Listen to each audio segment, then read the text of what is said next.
18 سرود.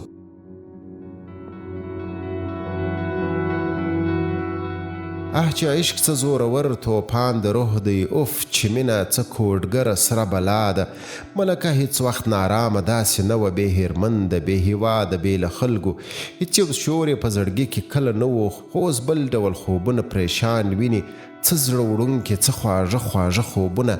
لومړی ځل یو نارینه ورته خوږ ایسي، لومړی ځل دی چې یو څوک یې خیال کې ګرځي. ملکه له څه مودې بدله سوې، پر ځان پام کوي، سینګار یې ډېر خوښیږي. تر پخوا یې خلوت زیات دی، وي یوازې، کله کله بس له ځان سره لګیا وي. کله سره سي، کله پټه مسکا وکړي، کله کله لوړ قامت په سمند ویني. چې یې څڼې پر سورلۍ باد ته نڅیږي، د یو چا عجیبو سترګو ترې خوب وړي، د یو چا له غوسې ډکه څېره ګوري. که هرجن کاته د چا یې را یادېږي، یو ناڅاپه ځان را ویښ کړي، هر څه هیر کړي. غواړي بیرته خپل جهان ته راستنه سي، دا هر څه تش لیونتوب ورته ښکاره سي.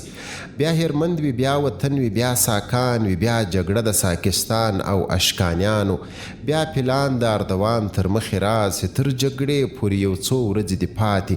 اوګزریاڅ د لوی لښکر چارې سنبال کړې، د غشمونو، د ډالوالو، نیزوالو، د 40,000 سپرو، د ډېرو پولیو، د لرګیو لویو لویو منجنیقو، د ساکي خیلخانو ټول سالاران غونډ دي، شور و زوږې د جګړې پر څرنګوالي. د ساکي میرمنو لوی لښکر راټول دی، ورسره د اوبو ژي او تنورونه.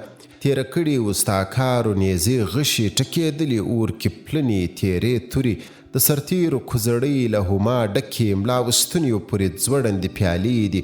اوګزریاڅ د ټولو چارو ډاډ ورکړی، بس یوازې د پلانو کیسه پاتې. کک به راسي، که به رانسي جګړې ته، ټول لښکر سره دا لویه اندېښنه ده.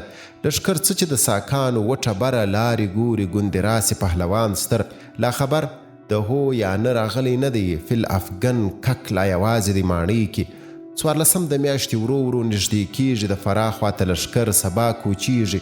ولولي دي په څپو د ټولو زړو کې. دا جګړه د مرګ و ژوند لویه جګړه ده. د هېرمند اوبه خو ژوند د ساکستان دی. اردوان دی را روان چې هېرمند لوټ کړي.